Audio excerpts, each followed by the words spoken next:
Welcome to Campus Talk, a public affairs program from WSFX, community concerns and campus issues. And now, here's Campus Talk. Hi, welcome to Campus Talk. My name is Madison Budzak, and I'm here with Alan Stout. Do you want to start by giving us a basic introduction while you're here?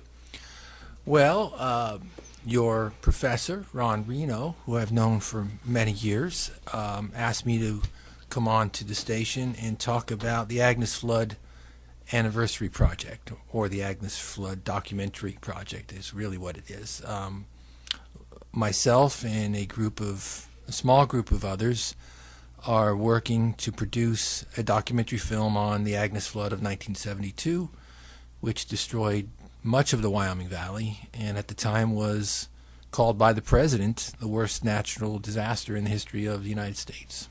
And with such a big milestone coming up, we had originally started trying to make this movie quite a while ago for the 40th anniversary, and we got a lot of work done, but we didn't quite bring it home to the finish line. We were met with some obstacles at the time, and with the 50th anniversary now coming up in 2 years, we've revisited the project, and we are very committed to finishing it for the 50th anniversary. That sounds pretty cool. Can I ask, what initially inspired you to do this? Sure. About 10 years ago, I have two young children who were younger then, and I wanted to get the flood books for my kids. Back at the time, shortly after the flood, a year or so later, probably 73, a lot of the local photography agencies produced hardcover books on the flood. They were pictures, almost like a yearbook, except they all contained lots of pictures of the flood. And I remember seeing these pictures and seeing these books when I was a kid, but I didn't have any of them. So I asked Tony Brooks at the time, who was the executive director of Luzerne County Historical Society. I said, Tony, where can I get those old flood books? And he said, I got mine on Amazon and eBay. And this was the guy that was running the Historical Society. That's where he got his. And so sure enough, that same day I jumped on those websites and found the 4 of them and bought them. And I was looking at them when they came, a week or so later in the mail. And I realized there's such great pictures in all of these books.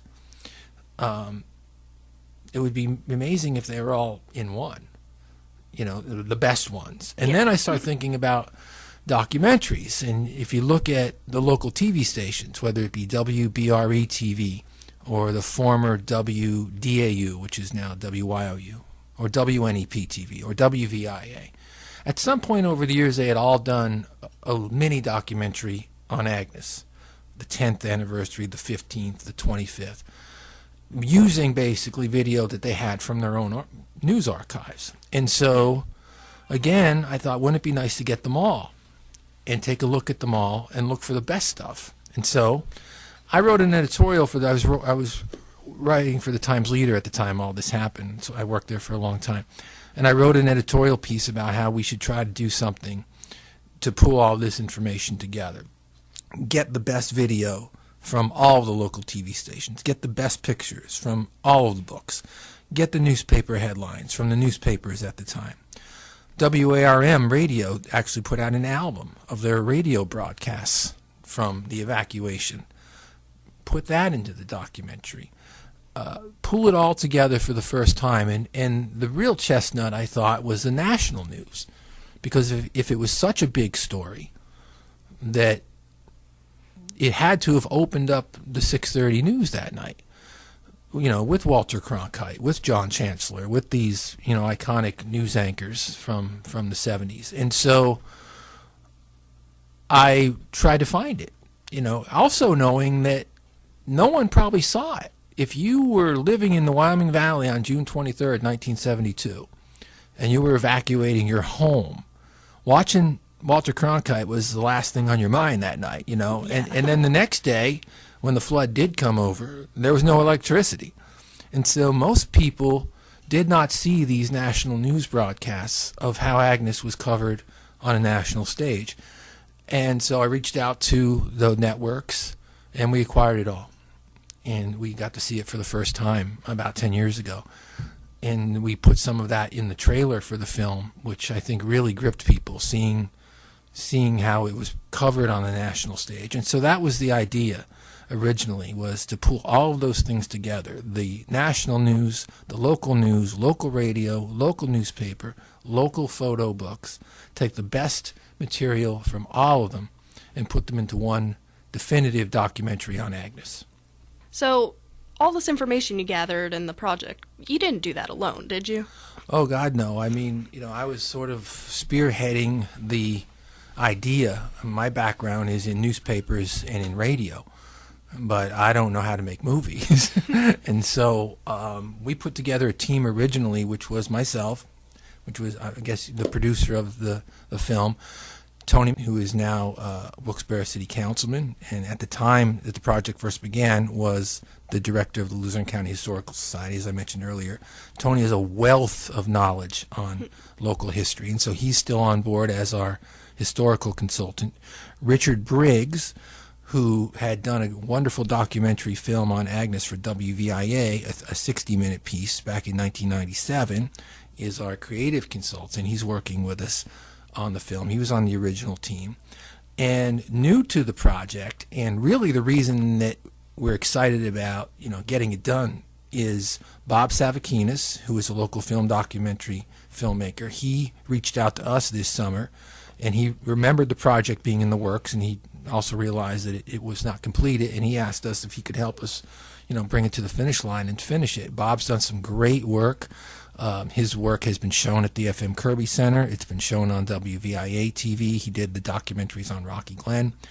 And he brought with him a gentleman named Tim Novotny, who is the editor. And Tim has an incredible important role on the project, because Tim will be going through about 20 DVDs of video from Agnes that we acquired from the local networks, from the national networks, from People's Home Movies, and helping us put this all into a film. So our team right now is Tony Brooks, Richard Briggs, Bob Savakinis, and Tim Novotny. And we also have a gentleman named Jack Rosenthal who helped us build our GoFundMe page, which is how you can support the project on our Facebook page. We have a Facebook page, Agnes Flood Documentary Project, and right there on that page you can make a donation to the film through our GoFundMe campaign. Two gentlemen who were with us early on the project, Frank Pasquini, who was helping us raise funds, and Dr. Tony Massari, who had written a wonderful text on Agnes, a book on the flood. It was called Appointment with Disaster. They've passed away, and so they're with us in spirit. So that's the team, current, past, and present.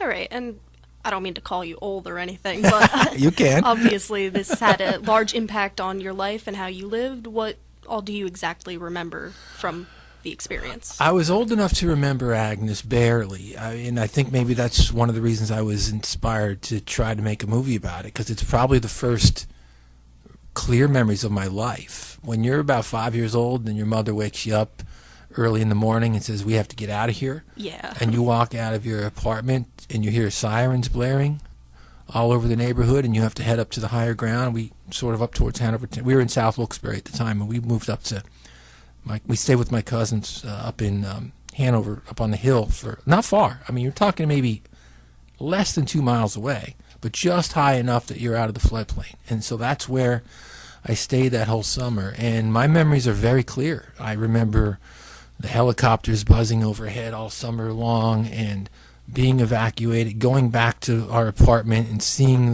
the damage, going back to my grandparents' house and seeing the damage,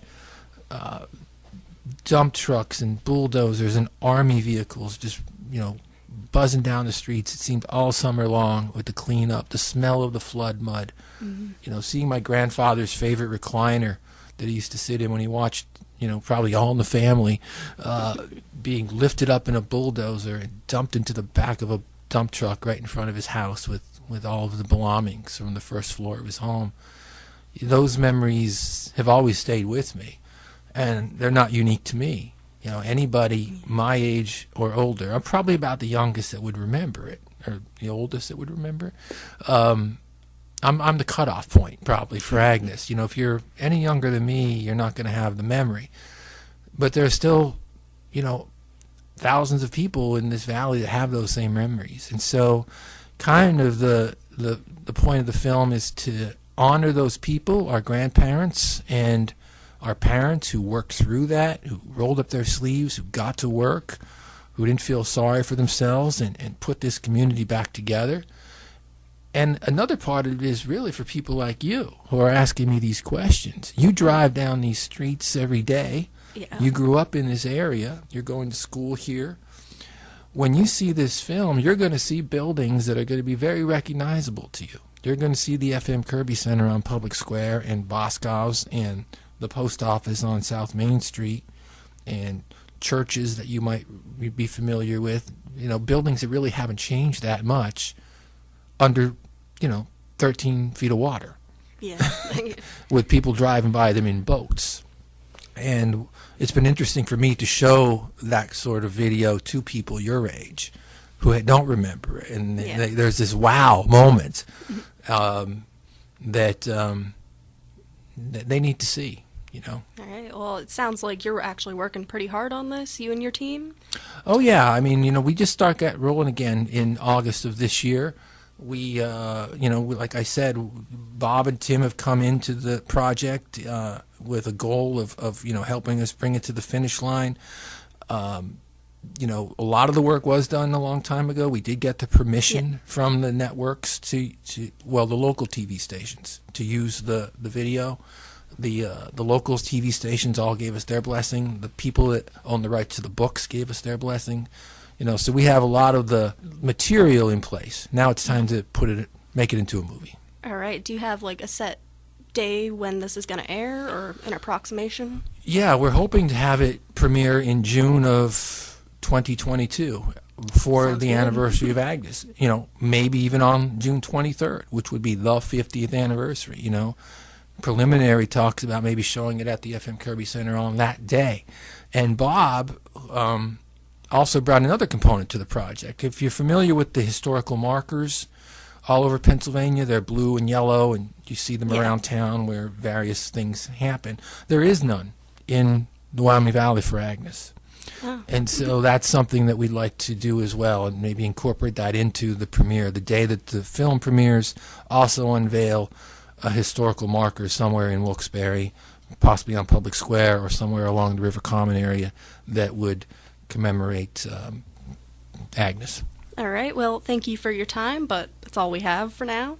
Again, this was Madison Budzak on Campus Talk, talking with Alan Stout. This has been Campus Talk, a public affairs program.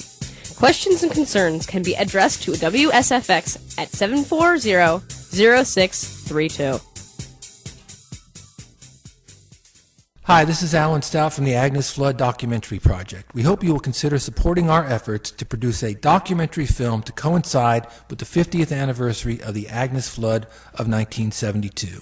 To make a donation to help produce this important historical documentary, visit our Facebook page, Agnes Flood Documentary Project. On that page, you can also find our GoFundMe campaign. We hope you will consider supporting this effort. Thank you.